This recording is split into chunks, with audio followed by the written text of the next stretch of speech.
हर हर महादेव दोस्तों, स्वागत है आपका हमारे YouTube चैनल पर। आज की वीडियो में हम सुनेंगे शिव महापुराण श्री उमा संहिता का 23वां अध्याय, शरीर की अपवित्रता तथा बालकपन के दुख। संत कुमार जी बोले, हे महामुनि, हमारे शरीर रज और वीर्य से मिलने से बनता है, विष्ठभ के ग्रत में स्थित गर्भ में बनता है। इसी कारण इसे अपवित्र माना जाता है। इस अपवित्र देह को पंचगव्यों, कीमा, कुशा जला आदि किसी भी वस्तु से पवित्र नहीं किया जा सकता।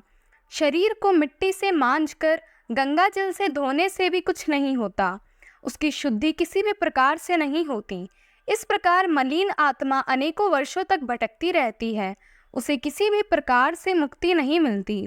दूषित पुरुष अग्नि की परिक्रमा एवं हवन यज्ञ आदि से भी पवित्र नहीं होते।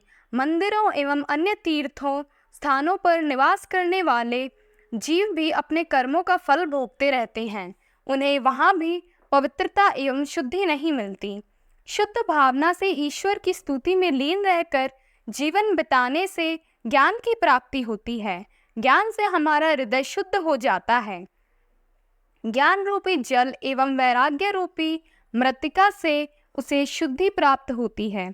हमारे शरीर तो अपवित्र है, यह जानकर और समझकर मनुष्य यदि शांति से विचार करे तो उसे ज्ञान मिल जाता है।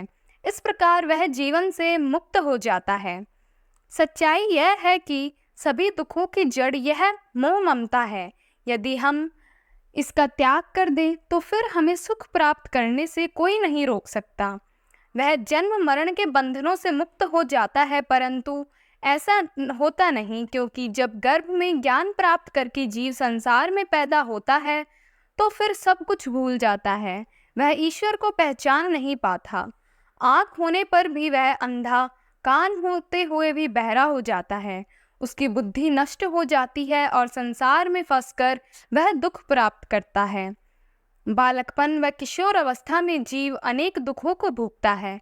वह अपने कल्याण का रास्ता नहीं ढूंढ पाता। जवानी में उसमें काम, क्रोध आदि की भावनाएं प्रबल हो जाती है। वह स्त्रियों का साथ पाना चाहता है। इस प्रकार के क्षणिक सुख को ही वह मां सुख समझ लेता है और ईश्वर की ओर ध्यान नहीं देता। वह सांसारिक बंधनों में बंधकर अनेक दुखों को भोगता रहता है। ओम नमः शिवाय।